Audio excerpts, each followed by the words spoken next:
অলিগলির মধ্যে দিয়ে তো ঢুকে পড়েছি, জানি না ফেরত যাওয়ার রাস্তাটা কোন দিক দিয়ে। অ্যাডভেঞ্চারকে অ্যাডভেঞ্চার বানাতে গেলে টপ বক্স লাগবে। আজ গাড়িতে লাগানো হচ্ছে ক্র্যাশ গার্ড, মানে গাড়ি খুব একটা ভারী হবে না এটার জন্য, একদম লাইট ওয়েট আর সলিড। ওরে কি ধুলো ধুলো ধুলো ধুলো, চলো কাটিং মারা এক।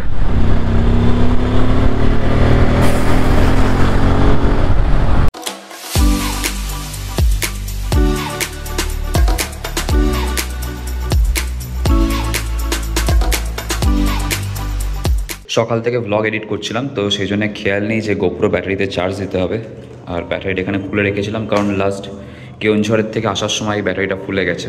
দেখো হালকা এখানে ফোলা বোঝা যাচ্ছে, একটা ব্যাটারি খুঁজে পাচ্ছি না কোথায় রেখেছি। এটা আপাতত গোপ্রোতে লাগাই, যতক্ষণ চার্জ ব্যাকআপ দেবে ততক্ষণ ভিডিও হবে।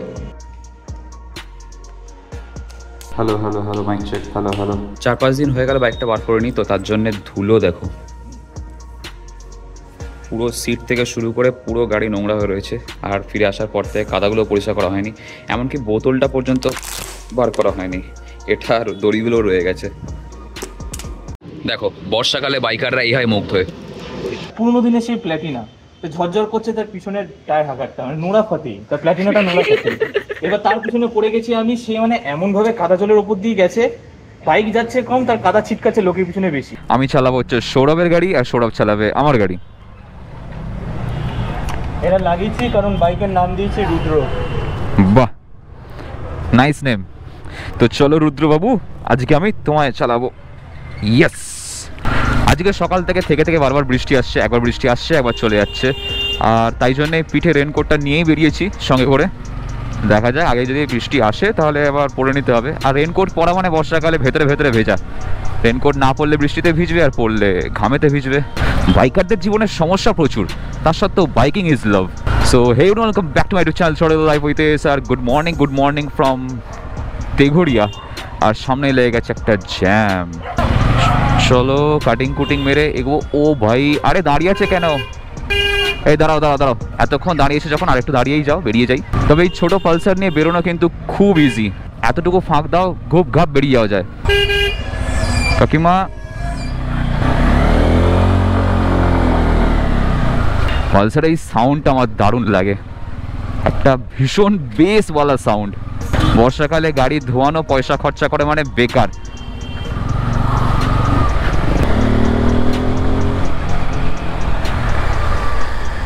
দাদা বিগ ফ্যান, দাদা বিগ ফ্যান। তো আজকে ফ্লাইওভারের নিচের রাস্তাটা এই জন্যই নিলাম, কারণ বর্ষাকাল, ওয়েদার বুঝতেই পারছো, যখন তখন বৃষ্টি চলে আসছে। তাতে করে বাই চান্স যদি বৃষ্টি চলে আসে তাহলে ব্রিজের তলায় একটুকু হলেও দাঁড়াতে পারবো, আর রেনকোটটাও পরে নিতে পারবো। কিন্তু ওপরে হলে সেই ব্যাপারটা থাকবে না, পুরোটাই হাতের বাইরে। একদম ঝমঝমে বৃষ্টিতে চমচমে ভিজে হয়ে তারপর যেতে হবে। আরে কাকা কাকা কাকা কাকা কাকা, একটু আগে আগে ব্রেক মারো।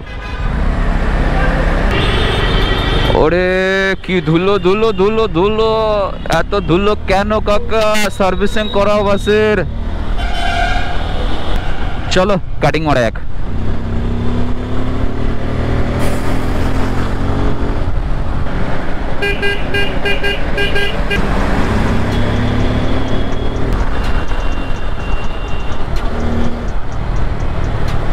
ফুল পয়সা वसूल রে বাবা।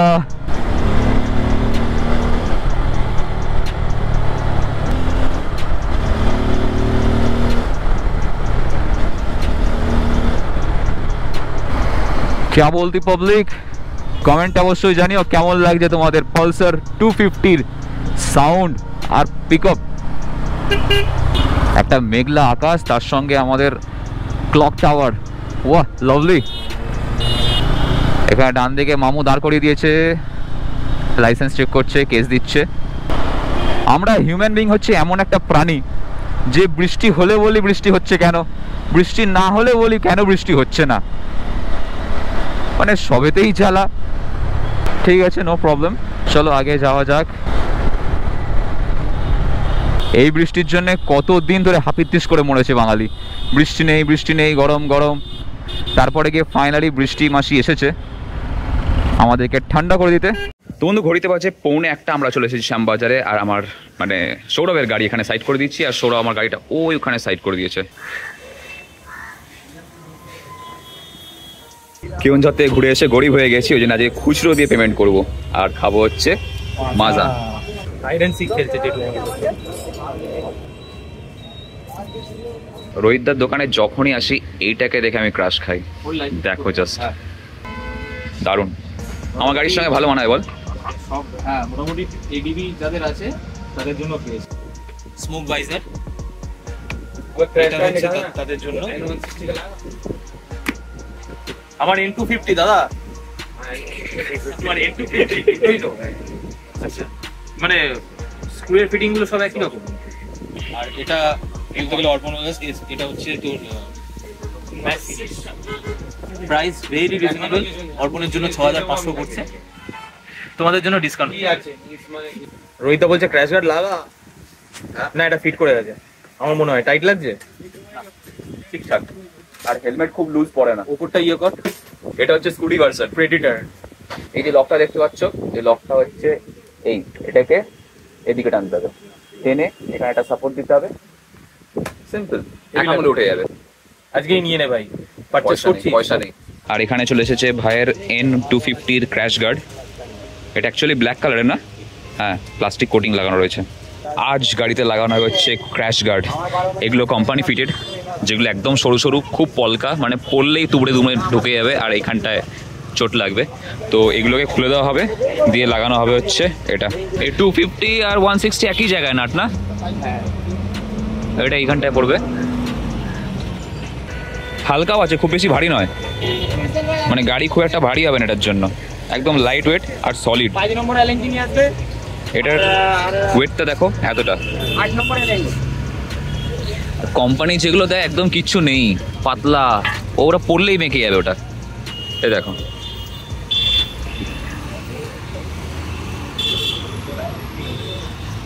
দাম ডিসক্লোজ नहीं करेगा, आपन भूल जाएगा দাম ডিসক্লোজ। আমি বলে দেবো না, খুব বেশি না। দামটা জানার ইচ্ছা তারা প্লিজ ইনস্টাগ্রামে দাদাকে ফলো করো, সাবস্ক্রাইব করো ভিডিওটা, তবেই দামটা জানতে পারবে। তো সৌরভের গাড়িতে ক্র্যাশ গার্ড লাগানো হচ্ছে ততক্ষণ আমি ভাবলাম তোমাদের জন্য একটা জিনিস দেখাই। তো সেটা আগে দেখো, এই দেখো নতুন একটা জিনিস রোহিতদার দোকানে এসেছে।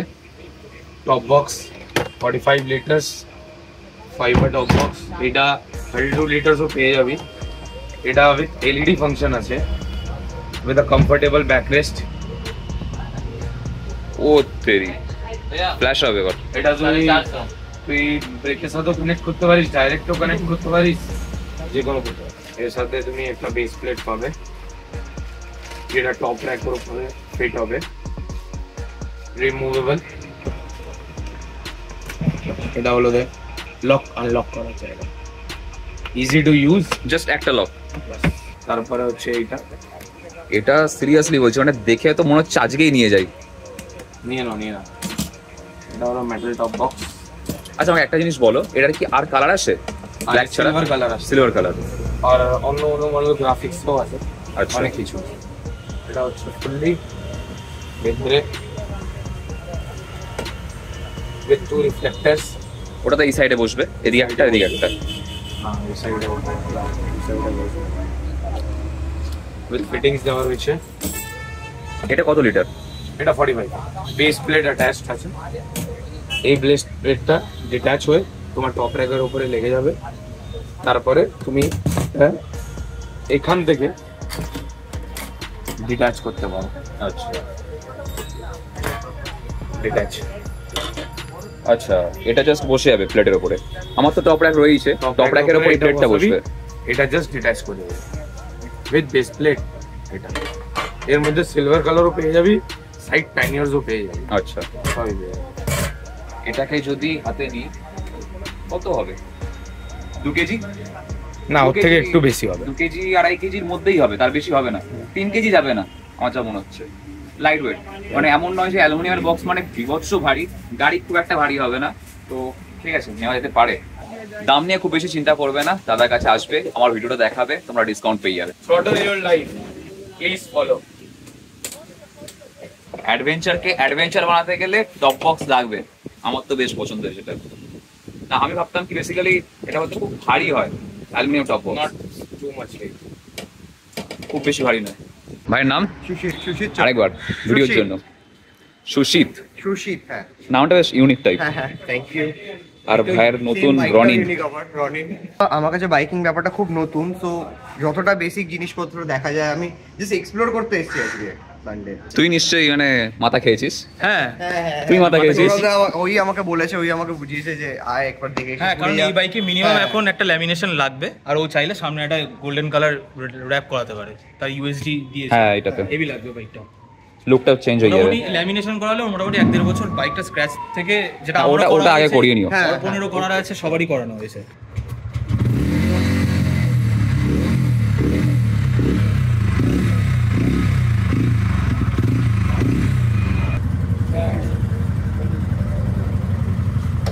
সিটটা কমফোর্ট আছে,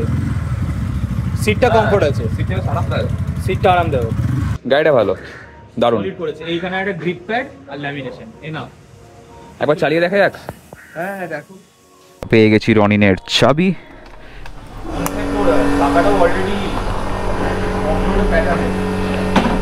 হ্যাঁ, টুরিং এর জন্য দারুণ। এই ককপিটটা তোমাদের কেমন লাগছে জানিও। বেশি এদিক যাবো না, এই গলির মধ্যেই চালাবো। কলকাতার শহরতলিতে মোটো ব্লগিং করতে গিয়ে আগে আর যাওয়ার জায়গা নেই। দাদা, আগে যাওয়া যায়?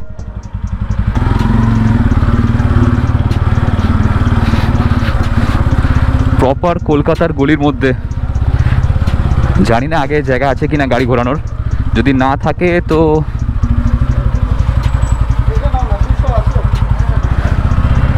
ও ভাই, কোথায় চলে যাচ্ছি মোটো ব্লগিং করতে করতে। আচ্ছা, আগে জায়গা রয়েছে।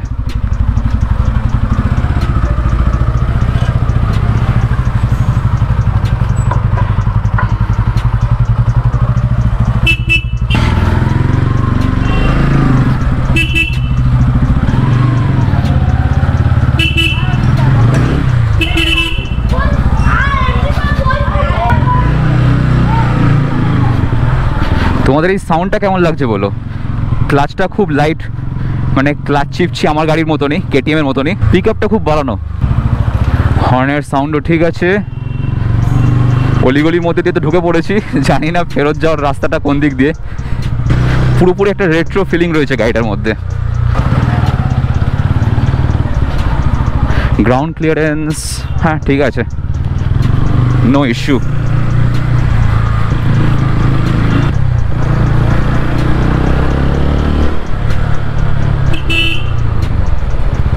এখানে সৌরভের গাড়ির কাজ চলছে, চলো তোমাদেরকে গাড়িটা রেখে দিয়ে এসে দেখাই। Nice, what a feel, nice bike.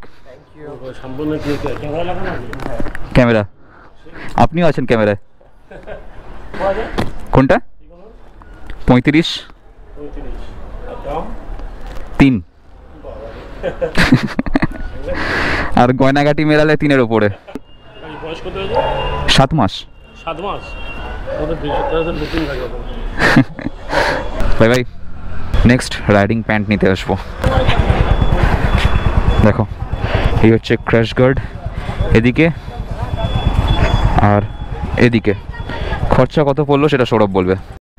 আমার দাম পড়েছে 2500, আর ফিটিং চার্জ 300 টাকা, ওই 2800-র মধ্যে হয়ে গেছে। 2800 টাকায় ফুল কমপ্লিট। গাড়িটা পরিষ্কার করে নেওয়া হয়ে যাওয়ার পর এর লুকটা আলাদাই লাগবে। আর তোমাদের যদি পালসার একটা প্রোডিস পিছনেও লাগবে, চলে এসেছে ওটা।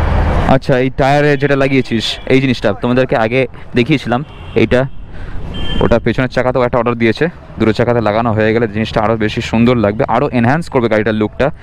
আর ঠিক আছে, তোমাদের যদি পালসার N160 বা 250 থেকে থাকে তাহলে তোমরা চলে আসতে পারো বাইকার্সে, পেয়ে যাবে 2800 টাকা ফিটিংস চার্জ নিয়ে। আর এই পোর্শনটাতে পরে গিয়ে চাইলে জেরি কেন ফিট করতে পারবে ও, লাদাখ টাদাখ নিয়ে গেলে। এটা দরকার ছিল, কারণ কোম্পানি থেকে যে জিনিসটা দেয় সেটা একেবারে অতি সংকীর্ণ, মানে এইটুকুনি তোমাদেরকে তো দেখালাম একটু আগেই। তো ওতে করে সেফটি তো কিছু থাকেই না। হ্যাঁ, মানে ওপর থেকে নিচে ইঞ্জিন পর্যন্ত পুরোটা কিন্তু গার্ড হয়ে গেছে। তো তোমরা আসলে এই জিনিসটাই লাগিও, অন্য কোনো মডেলে যেও না। আমি তো বলবো আমার ওটা বেশ ভালোই লেগেছে, আর স্লাইডারও রয়েছে তার সঙ্গে। আজকে যে কাজগুলো ভেবে নিয়ে বেরিয়েছিলাম তার মধ্যে একটা ছিল হচ্ছে গাড়িটাকে ওয়াশ করানো, কিন্তু এখন আর ওয়াশ হবে না, কারণ 2:45 বাজে। সকাল থেকে না খেয়ে এদিক সেদিক করে বেড়াচ্ছি। সেই কখন এক গ্লাস ছাতুর শরবত খেয়েছি, কোথায় চলে গেছে সেটা। এখন বাড়ি গিয়ে বিরিয়ানি খাবো, বিরিয়ানি মন টানছে। চলো সিগন্যাল দিক, তারপর বাঁ দিকে ঢুকে যাবো। আজকে একই সঙ্গে একটা ব্লগে তোমাদেরকে রনিনের ককপিট থেকে শুরু করে অ্যাডভেঞ্চার থেকে শুরু করে পালসার N250 তিনটে শেয়ার করলাম। তোমাদের কোনটা বেস্ট লেগেছে সেটা অবশ্যই জানিও। আমার তো ভাই নিজের বাইকটাই সেরা বলে মনে হয়। আফটার অল নিজের ঘোড়া নিজের গেছে। তবে হ্যাঁ, কোনো বাইকই খারাপ নয়, কোনো বাইক ছোট নয়, কোনো বাইক বড় নয়, বাইকারের কাছে সব বাইক সমান।